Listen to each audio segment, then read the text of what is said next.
প্রচণ্ড গরমে রবিবারের দুপুরে ভাতের সাথে ব্রয়লার মুরগির মাংসের এই ধরনের ঝোল খাওয়া যেতেই পারে। মাংসের এই ধরনের ঝোল টেস্টও খুবই সুন্দর হয়।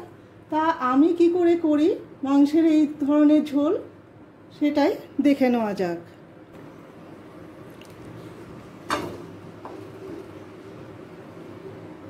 নমস্কার বন্ধুরা, মায়ের মামনির রান্নাঘরে সবাইকে স্বাগত। আজকে আবার একটা নতুন রেসিপি নিয়ে আপনাদের কাছে ফিরে এসেছি। রেসিপিটি হলো মুরগির মাংসের ঝোল। ভরা গরমে, প্রচণ্ড গরমে এই ধরনের পাতলা মুরগির ঝোল খেতে খুবই ভালো লাগে। আর ছুটির দিন হলে মন মানে না বাড়ির সকলে, তাই আজকে করে নেব মুরগির মাংসের পাতলা ঝোল। মুরগি মাংসের পাতলা ঝোল করতে লাগছে 12 কোয়া রসুন, 1 ইঞ্চি আদা, 5টা কাঁচা লঙ্কা, 3টে পেঁয়াজ আমি ছাড়িয়ে রেখেছি। তার মধ্যে আদা রসুন লঙ্কার সাথে একটা পেঁয়াজকে একই সাথে বেটে নেব। আর বাকি উপকরণগুলো আমি দিতে দিতে বলে নেব। চা চামচের 1 চামচ জিরে গুঁড়ো, চা চামচের 1.5 চামচ ধনে গুঁড়ো, চা চামচের 1/2 চামচ গোলমরিচ, 1/4 চামচ গরম মশলা গুঁড়ো দিয়ে পেস্ট করে নেব। এবার পেঁয়াজটা দিয়ে পুরো পেস্টটা করে নেব। 700 মাংস নিয়ে ভালো করে ধুয়ে পরিষ্কার করে জল ঝরিয়ে রেখে দিয়েছি। এরপর এর মধ্যে দিয়ে নেব বেটে রাখা মশলা, পরিমাণ মতো লবণ, চা চামচের 1 চামচ হলুদ গুঁড়ো, চা চামচের 1 চামচ চিনি। ওপর থেকে দিয়ে নেব সর্ষের তেল 1 টেবিল চামচ।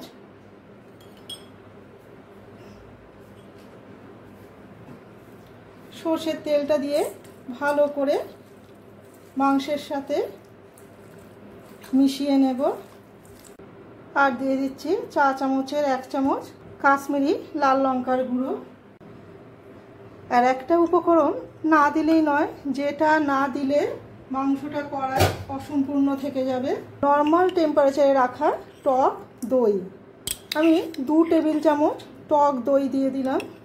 একবার মাংসের সাথে ভালো করে মিশিয়ে নিয়ে রেস্টে রেখে দেব।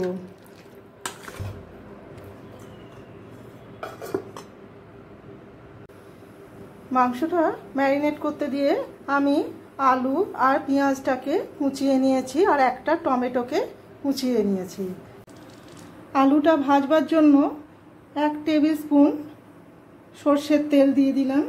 তেলের মধ্যে সামান্য লবণ আর 1/2 চামচ হলুদ দিয়ে দিলাম। এতে কি সর্ষের তেলের মধ্যে হলুদের গুঁড়োটা পড়লে কি এর একটা সুন্দর কালার চলে আসে, যাতে আলুটা যখন ভাজা হয়ে যাবে সুন্দর একটা সোনালি কালার চলে আসে।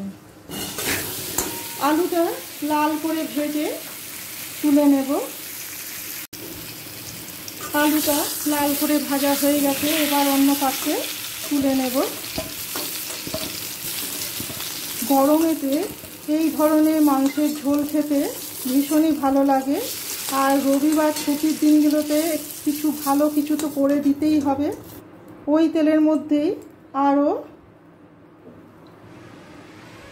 3 টেবিল চামচ সর্ষের তেল দিয়ে নিলাম।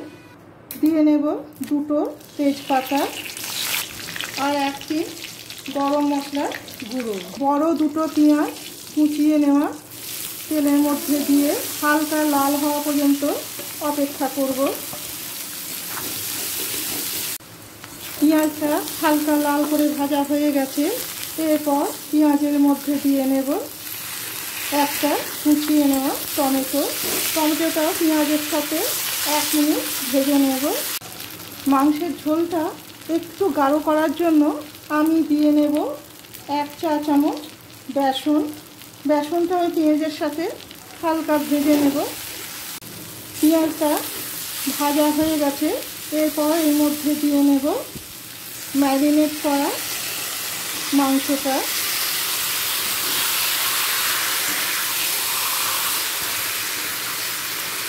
ঝোলটাকে একটু যদি গাঢ় করতে চান তাহলে ওই টাইমে সামান্য বেসন দিয়ে দিলে কি ঝোলটা হালকা গাঢ় ভাব থাকে, যাতে খেতে খুবই ভালো লাগে।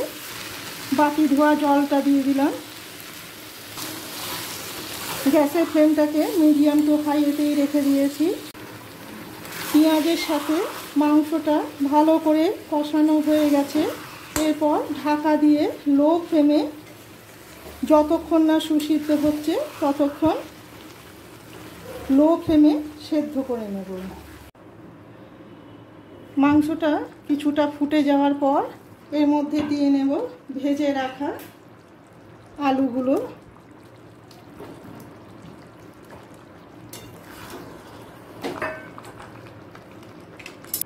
ভেজে রাখা আলুটা মাংসের সাথে ভালো করে কষিয়ে নিয়ে আবার চাপা দিয়ে সুসিদ্ধ করে নেব। আবারও চাপা দিয়ে নিচ্ছি। আমি কিন্তু ফ্লেমটাকে লোয়েতেই রেখে দিয়েছি। লো ফ্লেমেতেই আমি মাংসটা আর আলুটাকে পুরো সেদ্ধ করে নেব। লো ফ্লেমে মাংসটা কষতে দিয়ে কতটা সুসিদ্ধ হলো আমরা দেখে নেব। গ্যাসের ফ্লেমটাকে আমি এবার মিডিয়াম টু হাইতে করে দিচ্ছি। মাংস থেকে তেলটা ছেড়ে গেছে। এবার এর মধ্যে দিয়ে নেব গরম জল। আরও হাফ কাপ জল দিয়ে দিচ্ছি। টোটাল 1.5 কাপ জল দিলাম। জলটা দেওয়ার পর 3 মিনিট ফুল ফ্লেমে আর লো ফ্লেমে 2 মিনিট ফুটিয়ে নেবার পর ওপর থেকে দিয়ে নেব 3টে কাঁচা লঙ্কা, ধনে পাতা আর দেব সামান্য কসুরি মেথি। এই ধরনের মাংসের ঝোলের রেসিপিটি আপনাদের কেমন লাগলো অবশ্যই কমেন্ট করে জানাবেন। ভালো লেগে থাকলে একটা লাইক, শেয়ার আর সাবস্ক্রাইব করে রাখার অনুরোধ রইল। আমার চ্যানেলটিকে যারা সাবস্ক্রাইব করেছেন তাদের অসংখ্য ধন্যবাদ। আবার নতুন কোনো রেসিপি নিয়ে আপনাদের কাছে ফিরে আসব। সবাই ভালো থাকবেন। ধন্যবাদ।